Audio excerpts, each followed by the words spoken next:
Hello everyone, welcome to Chanakya IAS academy 69th Abhyudaya crash course series. इस series में मैं history के टॉपिक्स को कवर कर रहा हूं और अगेन आज मिडिवल इंडिया में मैं बहुत ही इंपॉर्टेंट टॉपिक को कवर करने वाला हूं and that is related with Mughal empire. So let's begin the session. सबसे पहले हम बात करें फाउंडेशन ऑफ मुगल एम्पायर की, तो यहाँ पे जो फाउंडेशन किया गया, जैसे कि आपको मैंने दिल्ली सल्तनत पढ़ाया होगा, तो जो लास्ट सल्तनत में डायनेस्टी थी Lodhi dynasty, battle of Panipat में बाबर इब्राहिम लोधी को जब डिफीट कर देता है तो बाबर उसके बाद इस इंडिया में मुगल एम्पायर का इस्टेब्लिशमेंट करता है, फाउंड करता है मुगल एम्पायर को। तो Babur was the basically the founder of Mughal empire. और यह थर्ड बैटल ऑफ पानीपत में 1526 में जो बैटल ऑफ पानीपत होता है उसमें यह लास्ट जो रूलर रहता है इब्राहिम लोधी को डिफीट करके मुगल एम्पायर का फाउंडेशन करता है। और यहाँ से जो मुगल एम्पायर है अप्रॉक्स ये कह सकते हैं कि 3 सेंचुरीज तक, ये फ्रॉम 1526 टू 1857 तक इसका एम्पायर चलता है। हालांकि उसमें बहुत ज़्यादा फ्लक्चुएशंस होते हैं, हम उन्हें कवर करेंगे। तो ये फाउंडिंग की बात करते हैं तो बाबर ने इसका फाउंडेशन किया। आफ्टर दैट लेकिन बाबर 1526 में जब इब्राहिम लोधी को हरा के मुगल एम्पायर का फाउंडेशन करता है तो उसके लिए आने वाले जो पीरियड रहते हैं वो उतने आसान नहीं रहते। हालांकि जो भी बैटल होता है उसमें बाबर जो है वो विनर होता है, लेकिन ये बहुत ही डिफिकल्ट प्रोसेस से इसको गुजरना पड़ता है।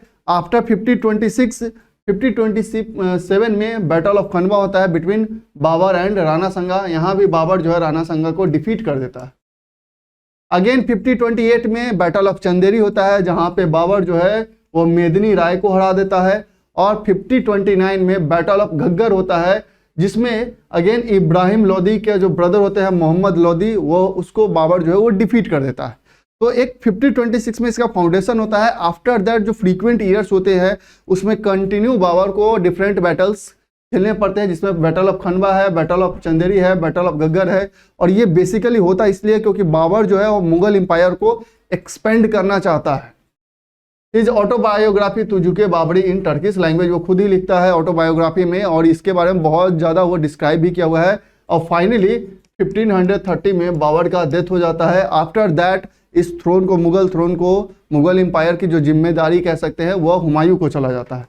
हालांकि अगर हुमायूं के बारे में ऐसा बोला जाता है कि यह पूरे मुगल एम्पायर में अगर बोला जाता है कि यह सबसे अनफॉर्चुनेट रूलर रहा था मुगल एम्पायर में। क्यों? क्योंकि जब बाबर जो है मुगल एम्पायर का फाउंडेशन करता है, आफ्टर दैट वो फ्रीक्वेंट ईयर्स में जो वार होते रहता है, उस दौरान जो मुगल एम्पायर का जो फाइनेंशियल कंडीशन है वो काफ़ी ज़्यादा वीक हो जाता है। साथ ही साथ उसके अपने प्रीडेटरी जो अफगान्स होते हैं उनकी समस्याओं से भी डील करना पड़ता है। तो बाबर के डेथ के बाद हुमायूं के लिए इतने बड़े मुगल एम्पायर को संभालना बहुत ही मुश्किल होता है क्योंकि फाइनेंशियल कंडीशन वीक हो जाता है। और बाबर की तरह यह बहुत ही एबलेस्ट रूलर नहीं माना जाता है। The growth of Afghan power in the region around Bihar and Uttar Pradesh under the leadership of Sher Khan later Sher Shah made Humayun to initiate action. और उसी दौरान मुगल एम्पायर के सराउंडिंग जोन्स में लाइक उत्तर प्रदेश, बिहार में सूर्य एम्पायर जो कह सकते हैं, शेर शाह सूरी और अफगान का जो पावर है वो धीरे धीरे बढ़ते रहता है। अब यहाँ पे क्या करता है, इसके पावर को कंटेन करने के लिए हुमायूं भी एक्शंस स्टार्ट करते हैं। और इसी दौरान ये डिफीट करता है अफगान को एट दौराह इन 1532 और चुनार फोर्ट को वह कब्जा में कर लेता है। क्योंकि जो चुनार फोर्ट है वो एक स्ट्रेटेजिक लोकेशन रहता है। तो बाबर जो हुमायूं है अफगान्स के पावर को कंट्रोल करने के लिए, उनके एक्शन को कंट्रोल करने के लिए चुनार फोर्ट को कैप्चर कर लेता है। लेकिन 1539 में शेर शाह जो है वो हुमायूं को डिफीट कर देता है in the battle of Chausa. लेकिन यहाँ पे किसी तरीके से बैटल ऑफ चौसा में वह बैटल ग्राउंड को एस्केप करके मैनेज करके वो निकल जाता है हुमायूं। लेकिन अगेन जब 1540 में बैटल ऑफ कन्नौज होता है तो शेर शाह जो है वो डिफीट कर देता है हुमायूं को और यहाँ से हुमायूं को इंडिया छोड़ के भागना पड़ता है। और कंप्लीटली यहाँ पे अब शेर शाह जो है वो सूर्य एम्पायर का इस्टेब्लिशमेंट करता है। Sher Shah started his independent rule. और इस कह सकते हैं यह जो एक ट्रांजिशन का पीरियड रहता है अराउंड 15 ईयर्स, यहाँ पे सूर्य डायनेस्टी रूल करता है। अब शेर शाह सूरी की हम बात करें, उसका जो ओरिजिनल नाम था that is Farid, who later came to be called as शेर खान और subsequently Sher Shah. His father Hasan Shah basically एक जागीर रहते हैं in Sasaram of during the rule of Lodis. लेकिन जैसे ही यह शेर शाह सूरी हुमायूं को डिफीट करता है at the battle of Chausa, उसके बाद यहाँ उसका फाउंडेशन होता है सूरी एम्पायर का। After defeating Humayun he became sovereign ruler in 5040 and assume the title of Sher Shah. लेकिन जब यह 5040 में यह कब्जा कर लेता है, सूरी एम्पायर का एस्टेब्लिशमेंट किया जाता है, तो इसका भी पीरियड बहुत लंबा नहीं चल पाता है। जो कलिंजार फोर्ट को जब यह कब्जा करता है और उसको घेराव करते रहता है, उसी दौरान एक बम जो है एक्सीडेंटली ब्लास्ट हो जाता है, जिसके कारण इसका एक्सीडेंटल डेथ हो जाता है। और शेर शाह का जो डेथ है वो 1545 में उसका डेथ हो जाता है। After Sher Shah death in 1545 his successor ruled 5055 when Humayun reconquered India. लेकिन जैसे ही शेर शाह का डेथ होता है 1545 में, आफ्टर दैट जो सूरी एम्पायर है वो धीरे धीरे डिक्लाइन करने लगता है और फाइनली हुमायूं जो है 5055 में फिर से अगेन सूर डायनेस्टी को रिमूव करके मुगल एम्पायर का इस्टेब्लिशमेंट करता है। अब शेर शाह के हम एम्पायर की बात करते हैं तो his empire basically divided into 47 sarkars, जिसमें जो चीफ सफदर होते थे उसे लॉ एंड ऑर्डर बोला जाता है, तो वो लॉ एंड ऑर्डर को मेंटेन करता था।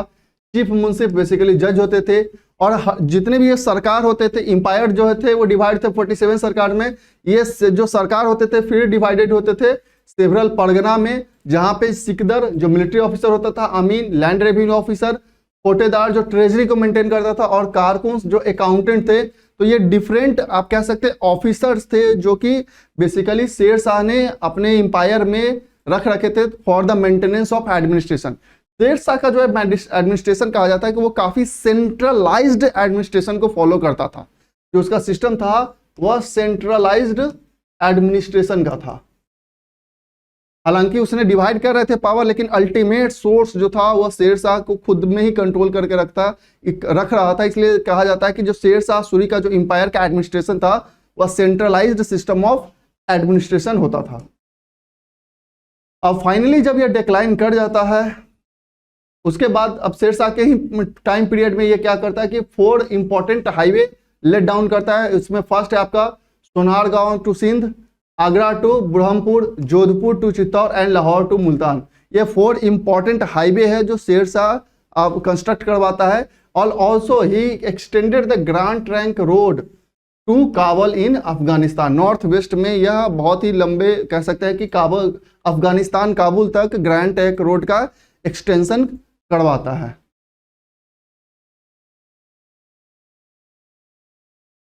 He also started a building a new walled city in Delhi, which later came to be known as पुराना किला और ओल्ड फोर्ट।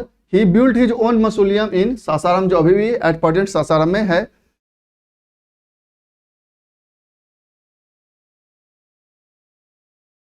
अगेन जैसा कि जस्ट हम डिस्कस कर रहे थे कि इसका जो पीरियड है शेर शाह सूरी का वो बहुत ही लंबा पीरियड नहीं रहता है। 1545 में जब वो कलिंजार को कैप्चर कर रहा होता है, उसी दौरान एक बम ब्लास्ट में एक्सीडेंटल उसका डेथ हो जाता है। उसके बाद से ही हालांकि उसके सक्सेसर जो है वो मेंटेन करते हैं सूरी एम्पायर का, लेकिन जो इफेक्ट कह सकते हैं सूरी शेर शाह सूरी के टाइम में रहता है वो इफेक्ट नहीं रह जाता है, धीरे धीरे डिक्लाइन देखने को मिलता है। फिर हुमायूं जो है ईरानियन रूलर्स के हेल्प से जो सूरी एम्पायर है उसको डीथ्रोन कर देता है इन 1555 में वह डीथ्रोन करता है और फिर से अगेन कह सकते हैं कि वो मुगल एम्पायर का इस्टेब्लिशमेंट करता है। लेकिन अगेन यहाँ पे इंसिडेंट होता है। After 6 month he died in 1556 due to his fall from the staircase of library. लेकिन 1556 में लाइब्रेरी में सीढ़ी से गिरने के कारण हुमायूं का डेथ हो जाता है। और यह इसका एक बायोग्राफी है। His biography Humayun Nama was written by Gulbadan Begum in Persian language, जिसमें उसके बहुत सारे जीवन जो उसके घटनाएं घटी थी, जो यह इतना अनफॉर्चुनेट रूलर बोला जाता था मुगल एम्पायर के, उसके बारे में डिफरेंट जो है सेगमेंट्स है वो डिस्कस किए गए हैं। तो आपको ये याद रखना है कि हुमायूं नामा किसने लिखा था, तो गुलबदन बेगम ने लिखा था।